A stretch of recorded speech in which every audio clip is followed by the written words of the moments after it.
After a deadline passes with no deal, what's next for Utah and its share of Colorado River water? We're still kicking around a number of things. I'm Ben Winslow on Utah's Capitol Hill. This is massively important. The Colorado River supplies water to more than 40 million people in the West.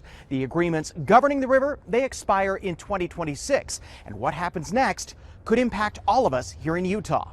I know you're going to have a lot of questions, but because of the nature of the negotiations, I won't be able to go into a lot of detail. But Utah's chief negotiator over the Colorado River says progress has been made in drafting a new agreement between the 7 states along the river. Tuesday was a deadline set by the Trump administration for a deal. The federal government agrees with us that that framework can be continued to be refined in order for us to have a deal by the middle of February. There's a lot we don't know because negotiations are so secret, but one of the core disagreements, how much water each state should be able to take from the river, and what happens with Lake Powell and Lake Mead. The major sticking point is there's a whole lot less water in the system than we anticipated or has historically been. Fox 13 News first reported last month Utah's Division of Water Rights has begun warning of the potential for curtailments.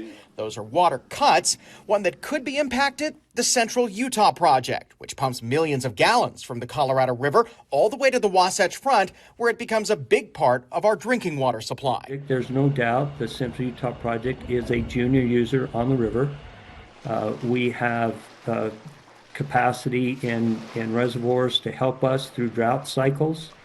We will have to be very judicious about how we use the water during these periods of time when we have low water. Maybe we need an intervention.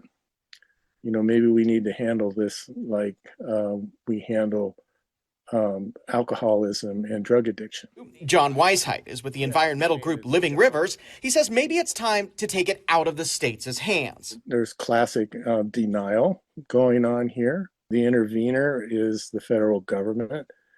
You have to realize that this infrastructure was built by the taxpayers of the United States, not the taxpayers of the 7 basin states.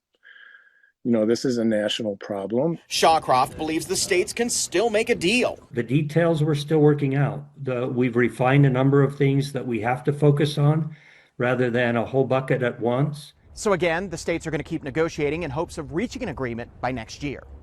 On the Hill, Ben Winslow, Fox 13 News, Utah.